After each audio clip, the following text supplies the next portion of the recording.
The movie begins in Hong Kong. We see a minibus parked above a bus station as passengers quickly climb aboard. There are about 17 people on the bus, and none of them know each other. Everything in the city seems completely normal, and life inside the bus feels ordinary as well. At this point, they have absolutely no idea what is about to happen to them. As the bus continues its route, it enters a tunnel. But the moment it does, something strange happens. When the bus emerges from the other side, the entire world has changed. A crowded city like Hong Kong suddenly feels abandoned. There's no traffic, no crowds, and no signs of life anywhere. At first, the passengers don't pay much attention, but as time passes, they begin to notice the eerie silence surrounding them. That's when they realize something is seriously wrong. Confused and frightened, they look around the empty streets. There are no cars, no people, and not even a single animal in sight. During this time, one of the passengers, a young woman who had been texting her friend, notices that none of her messages are going through anymore. Meanwhile, a businessman on the bus had been making an important phone call before entering the tunnel. The call suddenly dropped as soon as they came out the other side. Now, no matter how many times he tries to reconnect, the call won't go through. Eventually, the bus reaches its destination. But what they find there only deepens the mystery. This area is usually packed with people, especially around midnight when the crowds are at their peak. Yet tonight, the place is completely deserted. It looks as if every human being has simply vanished from the face of the earth. Panic begins to spread among the passengers. Looking around, they can spot an occasional bicycle in the distance. But there's nobody riding it and no sign of who left it behind. They start checking nearby restaurants, hoping to find someone. Inside, they discover plates of food still sitting on tables, as if people had been eating just moments ago. But the diners themselves are nowhere to be found. What could have happened here? Desperate for answers, the group tries to remember the exact moment everything changed. Then the businessman recalls something unusual. For a split second, he had blinked. The moment he opened his eyes again, the digital clock displayed on the bus had suddenly changed. The driver remembers something similar. At that exact same moment, he had briefly looked down to change the song playing in the bus. It was only for a second, but somehow, that single second may have changed everything. This is where we get a flashback revealing that everyone on the bus blinked at the exact same moment. It was almost as if some unseen force had put them into a trance and made them do it. And in that single second, everything changed. One of the businessmen finally speaks up and says, "I think we all died and somehow ended up in another world." But another woman immediately disagrees. She stands up and says, "No, we're still alive, but I think we've been pulled into a different dimension, or maybe an alternate timeline." What exactly happened to them? That question starts haunting everyone. Desperate for answers, a few passengers decide to get off the bus and investigate. Some even run into the streets, shouting for help and hoping someone will hear them. But there was no response. The entire area was completely silent. The only sounds they could hear were their own voices echoing back at them, making the situation even more terrifying. Then one young man wanders a little farther away and suddenly picks up an internet signal. Excited, he quickly checks his phone. But what he discovers sends a chill down his spine. After 2:08, every website in the world had stopped updating. Nothing had changed since that exact moment. Even Google wasn't working. It was as if time itself had frozen after 2:08. Determined to find answers, the young man heads out for a walk with a girl from the bus. They believe they can either find a way out of this nightmare or at least figure out what happened to them. As they continue walking, they notice a mysterious masked figure standing in the distance. The boy is startled at first, but then looks again. Maybe this stranger knows something. Maybe he has the answers they're searching for. Maybe he knows what happened here and where all the people have gone. But when the boy turns around to tell his partner about the masked man, he suddenly freezes in fear. The girl's face is turned pale blue. She's staring at him with a disturbing expression, as if something has taken control of her body. Her hair begins floating in the air, and she looks absolutely terrifying. The boy panics, squeezes his eyes shut, and takes a deep breath. A few moments later, he slowly opens them again. Everything is back to normal. Even the girl looks completely fine, as if nothing ever happened. Meanwhile, 4 students who had left the bus earlier to return home are dealing with horrors of their own. One of them finally reaches his apartment, but moments later he starts feeling violently sick. He begins vomiting uncontrollably, and as soon as he sits down on the couch, his body starts convulsing with brutal spasms. Hearing his screams, his friends rush inside. What they witness next is beyond horrifying. Right before their eyes, the student's entire body suddenly burns from the inside out. Within seconds, he is reduced to nothing but ashes. The terrified friends can hardly believe what they've just seen. If this happened to him, it could happen to them too. Panic takes over. Without wasting another second, they flee the apartment building, desperately trying to save their own lives. And while running through the streets, they come across the same young man who had earlier seen the mysterious masked figure. At that moment, the boy was riding his bicycle. As soon as he spotted them, he started moving toward them. But in the very next second, he froze in shock. The boys who had been running for their lives suddenly couldn't run anymore. Right in the middle of their sprint, their bodies burst into flames. One by one, they collapsed to the ground, and within moments, their bodies turned into nothing but ashes. The sight was so horrifying that it felt like his mind completely shut down. Then he noticed the third boy approaching from behind. As the boy tried to move forward, his body suddenly went limp and crashed to the ground. His face began swelling rapidly, and before anyone could react, his head split open. His brain spilled onto the ground, and just like that, he died a gruesome death. Meanwhile, all the passengers from the bus had already returned to their homes or stopped at different restaurants, scattered far away from each other. Suddenly, every one of their phones started ringing. When they answered the calls, nobody spoke on the other end. Instead, all they heard were strange beeping sounds. Alarmed, they quickly gathered back near the bus and started sharing what had happened. Everyone was shocked because it wasn't an isolated incident. It had happened to all of them. The bus driver finally said, "We need to sit down and figure this out. Things have gotten way out of control." Among the passengers was a technician who had received the same mysterious call.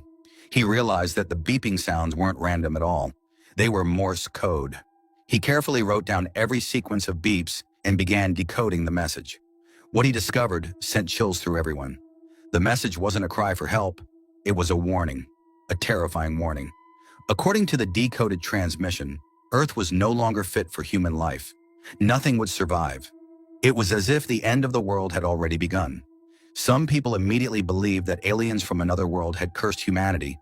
Others questioned how that could even be possible when nobody had ever proven that extraterrestrial life existed in the first place. Everyone had their own theories. Everyone had their own fears. But no one could figure out what had really happened or what was about to happen next. And while they argued, even more horrifying events began unfolding around them. The moment the message was decoded, the young man who had been encouraging everyone to stay strong and keep fighting for survival suddenly caught fire. Panic erupted. The terrified boy ran outside, desperately trying to save himself. The others rushed after him and did everything they could to put out the flames. But it was hopeless. Within moments, he was completely consumed by the fire and reduced to ashes. That was the breaking point. After witnessing yet another horrific death, everyone lost hope. They finally realized that they were all doomed. Terrified and desperate to survive, they began running in every direction, searching for any possible escape. But deep down, none of it was going to make a difference. As they kept running, they suddenly spotted the same masked figure that the first boy had seen earlier. The moment they saw him, they became convinced that he had to know something about what was happening. One of the men came up with a theory.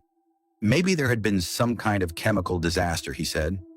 Maybe a toxic explosion had caused people's bodies to rot from the inside before eventually turning into ashes. Whatever the truth was, they needed answers. And that masked man might be the only person who had them. Determined to catch him, the group took off after him. But in the middle of the chase, one of the boys suddenly slammed into someone and fell to the ground. It was a girl, the same girl who had been traveling with them on the bus. As he looked closer, his heart sank. She was dead, and it was obvious that before her death, she had suffered something horrific. Up to this point, we still hadn't seen the long-haired boy with the bicycle rejoin the group after everything that had happened. Meanwhile, the businessman and one of his companions finally managed to catch the masked stranger they had been chasing. They forced him to sit down and rip the mask off his face. Frantically, they started questioning him. "What is going on here? Are aliens involved? Who are you? You're human, right?" Terrified, the man began speaking. But there was a problem. They couldn't understand a single word he was saying. He was speaking Japanese. Luckily, one of those in the group pulled out her phone and quickly opened a translation app. After translating his words, they realized something shocking. The man wasn't explaining anything. He kept repeating the same thing over and over. Please, give me my mask back. He was absolutely terrified. The group even threatened him, hoping it would force him to talk, but the frightened man suddenly broke free and sprinted away before anyone could stop him.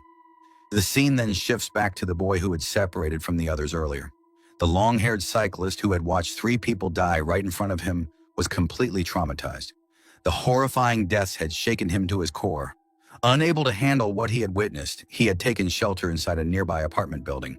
And then, at last, his phone started ringing. It was his friend. He immediately answered, desperate to hear a familiar voice and find out where everyone was. But before he could ask anything, the girl on the other end asked him a question first. "Where are you?" The boy replied in confusion. "I don't know. We're trapped. There's nobody here." There was a brief silence. Then the girl said something that made his blood run cold. "What do you mean you're trapped? You've been gone for 6 years." The boy froze. His mind couldn't process what he had just heard. To him and the others, only a single day had passed since they disappeared. But in the real world, 6 entire years had gone by. At that moment, the horrifying truth became impossible to ignore. They hadn't just gotten lost. They had somehow crossed into another dimension. As the pieces slowly start coming together, he begins to realize something terrifying. What if time moves much faster in this dimension? Maybe the people saw dying had simply reached the moment of their deaths in the real world. The thought sends a chill to spine. Terrified, he decides to head back to the rest of the group.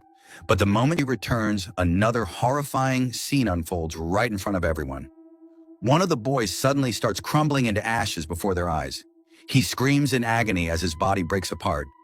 But there's nothing anyone can do to save him. The group is still completely confused about what's happening. Then another boy finally speaks up. He reveals that he received a phone call from his friend, who told him something was impossible. He had been missing for 6 years. Hearing that leaves everyone speechless. Nobody can even process what they're hearing. At that moment, the technician points toward a chemical factory in the distance. He suggests that there may have been a massive chemical explosion there, and somehow that blast could have pulled them into another dimension. As crazy as it sounds, it actually makes sense to everyone. Believing it might be their only lead, the group decides to travel to the factory and find out what really happened. The problem is that the bus has run out of fuel. The bus driver makes a risky decision.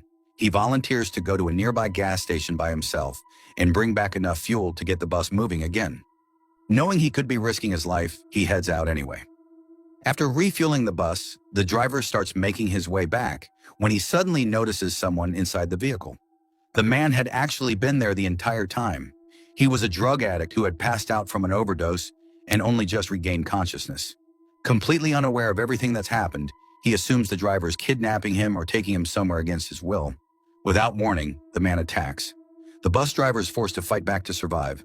A brutal struggle breaks out inside the bus. In the heat of the fight, the driver grabs an axe lying nearby and, in a desperate attempt to save his own life, strikes the attacker in the neck. He then throws the body off the bus and drives away. Meanwhile, back at the hotel, the remaining survivors begin confessing their sins. They have started to believe that everything happening to them is some kind of punishment for the wrongs they've committed. When it's one young man's turn to confess, he says that he never personally committed a terrible crime, but he did something that still haunts him. He stood by and let one happen. He explains that when he and his 2 friends got off the bus, they were with a young woman. His friends assaulted her while he watched. He could have stepped in. He could have stopped them, but he chose to do nothing. And according to him, that silence, that cowardice, is the greatest sin he has ever committed. One of those 2 friends had already been found dead on the couch, but their second friend was still standing right in the middle of all this. Everyone started looking at him with disgust and hatred. Before long, they began attacking him. The group came to a brutal decision. They weren't going to let him live. In their eyes, he didn't deserve to survive. One by one, they plunged knives into his chest. Even the businessman, with tears streaming down his face, stabbed him while saying, "I have 2 daughters of my own, and I would never want someone like you living in my world." Ignoring his desperate pleas for mercy, he drove the knife in, and eventually the young man collapsed.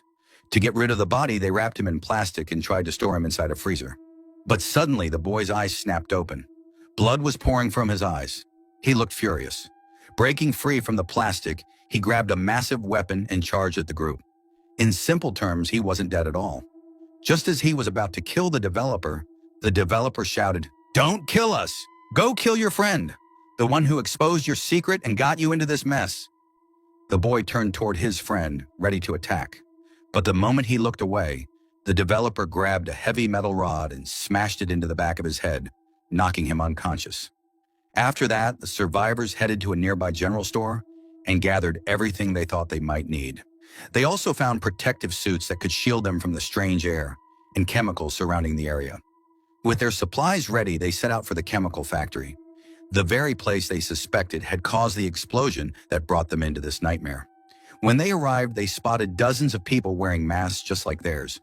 These were factory workers, and it seemed they had become trapped in this strange world too. But instead of trying to communicate, the workers immediately charged at them. The survivors didn't wait around. They rushed back onto their minibus, and the injured driver slammed the accelerator to the floor. Moments later, the factory workers jumped into vehicles and began chasing them. The pursuit quickly turned violent. The workers surrounded the bus from every direction, repeatedly ramming into it. The constant impacts severely damaged the vehicle, and eventually the driver had no choice but to bring it to a stop. And then something unbelievable happened. Standing right in front of the bus was the same young man the driver had supposedly killed earlier. The huge axe was still buried deep in his shoulder. Everyone was shocked. The boy climbed aboard the bus, still alive. The survivors stared at him in disbelief and told him to remove the axe from his shoulder. But he calmly replied, "No, as long as it's stuck in me, it's stopping the bleeding. The moment I pull it out, I'll bleed to death." Realizing he was right, no one argued. Just then, something even stranger began happening. A rain of blood started falling from the sky.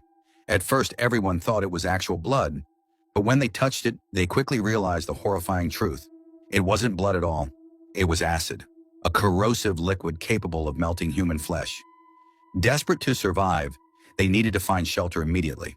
The driver made one final attempt to start the bus, and somehow, by pure luck, the engine roared back to life. The bus rolled forward once again. As they drove, they came across another young man, the same one they had thrown off the bus earlier after a fight. This time, they brought him back on board. By now, they understood a painful truth. In this twisted world, they had nobody left except each other. The boy with the axe in his shoulder then asked, "Where do we go now? What are we supposed to do?" The others admitted they had no idea. That's when he suggested something unexpected.